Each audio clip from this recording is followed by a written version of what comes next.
Hello and welcome to our channel. Today we will explore an intriguing and fascinating topic. Who is Balaam, son of Beor, whom God compared to a dog in Surah Al-Araf? What is the greatest name of God that Balaam knew and wanted to invoke against the prophet Moses, peace be upon him? And did Asif bin Barkia invoke the greatest name of God to bring the throne of Queen Bilqis from Yemen to Jerusalem in the blink of an eye? We will answer these questions and more in this video. But first, please subscribe to our channel and activate the notification bell to receive our latest updates. In the name of God, let's begin. Balaam, son of Beor, was from Canaan, and his lineage traced back to the prophet Lot, peace be upon him. He lived in a city called Balak, named after King Balak, son of Zippor, also known as the City of Giants, due to the cruelty of its inhabitants. Balaam lived during the time of the prophet Moses, peace be upon him, and God had bestowed upon him knowledge from the revealed scriptures. He knew the greatest name of God, which when invoked would be answered. He was renowned for his prayers being answered. God compared him to a panting dog because he turned away from God's obedience, choosing worldly pleasures and following Satan, as indicated in verses 175 and 176 of Surah Al-Araf.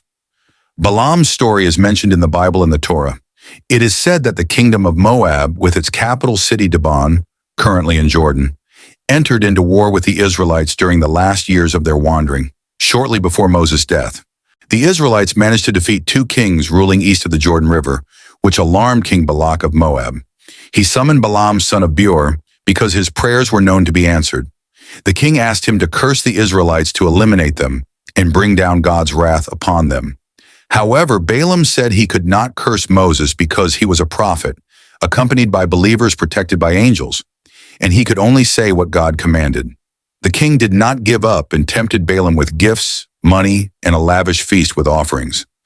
Balaam eventually succumbed to the allure of wealth and gifts. He tried to curse Moses, but every time he attempted to pray against the Israelites, the words on his tongue turned into a prayer against his own people, the Canaanites. He tried repeatedly, but each time he ended up blessing Moses and his people and cursing Balak and the Canaanites. According to Tafsir al-Tabari, the person referred to in verse 175 of Surah Al-Araf as the one to whom we had given our signs, but he detached himself from them, is Balaam, son of Beor. He was a prophet whose prayers were answered, living in the Levant during the time of Moses, after the Israelites' exodus from Egypt. Balaam's people wanted him to curse Moses and his army, but he said that God had forbidden him to do so because among them was the prophet Moses. Historian Muhammad ibn Ishaq supported this account, stating that when Moses descended into the land of Canaan, Balaam's people approached him saying, "O Balaam, this is Moses son of Amram, a prophet of the Israelites, coming to kill us and drive us from our land, giving it to the Israelites.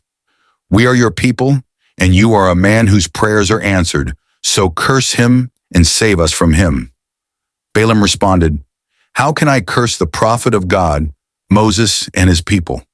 But they tempted him with gifts and wealth until he was seduced by them. Balaam rode his donkey to the mountain where the Israelites camped, but the donkey suddenly sat down and refused to move. Balaam struck the donkey several times until it spoke by God's permission, saying, "Woe to you, Balaam! Do you not see the angels in front of me preventing me from moving?" Balaam struck it again, and God allowed the donkey to move. Balaam reached the mountain and tried to curse the Israelites, but each time he attempted, the curse turned into a blessing for them and a curse upon his people. The Canaanites were puzzled and said, "O Balaam, you are cursing us instead of Moses and his people?" Balaam replied, "These are words sent by God upon my tongue." Balaam, being cunning and shrewd, told the Canaanites that God detests immorality, and if the Israelites committed immorality, God would destroy them. He advised them to send beautiful women to the Israelites and instruct them not to refuse the men. The Canaanite women carried goods to sell to the Israelites according to Balaam's plan. Abdullah ibn Masud said Balaam was a man from the Israelites, and Malik ibn Dinar said Balaam was one of the scholars of the Israelites whose prayers were answered. Moses sent him to the king of Midian to call him to believe in God, but he disbelieved and abandoned Moses' religion. Ibn Abbas said Balaam was a man from the city of giants in Canaan, and he knew the greatest name of God, which if invoked would be answered.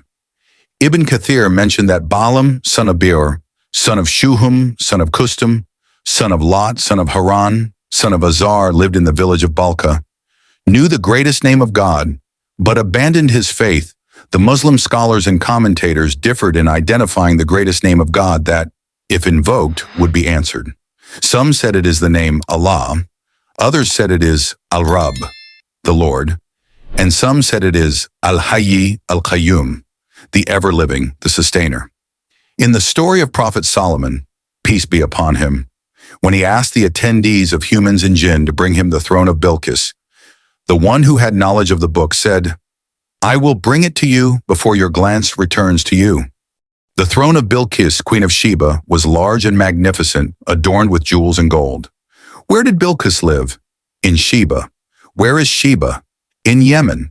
Where was Solomon and his palace? In Palestine. Bilqis had secured her throne, which was the greatest throne of its time, made entirely of gold, silver, jewels, and rubies. She placed 7 doors and locks on it, one after the other, each with a lock, and set guards from both humans and jinn. The commentators agreed that the one who had knowledge of the book was Asif bin Barchia. He was an Israelite, a teacher, and a minister to Prophet Solomon, peace be upon him. He was sincere and knowledgeable in the ancient sciences revealed by God, unseen by anyone else. He knew the greatest name of God, which if invoked would ensure a response. According to Tafsir al-Qurtubi, when Asif bin Barchia wanted to bring the throne of Queen Bilqis to Solomon, he called upon God using the name Ya Hayy Ya Qayyum, O ever-living, O sustainer. The divine miracle occurred, transcending time and space, and the throne of Bilqis appeared instantly before Solomon, peace be upon him. The Israelites asked Moses, peace be upon him, about the greatest name of God. God revealed it to him, and he told them Ihya Shariha, meaning O ever-living, O sustainer. When Jesus, peace be upon him, wanted to revive the dead, he invoked God with the words Ya Hayy Ya Qayyum.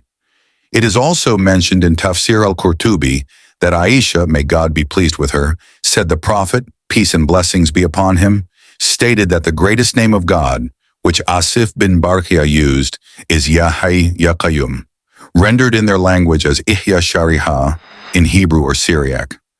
Join us on this thrilling and fascinating journey as we uncover the secrets of the human body and mind, learning how to maintain our health and enhance our lives.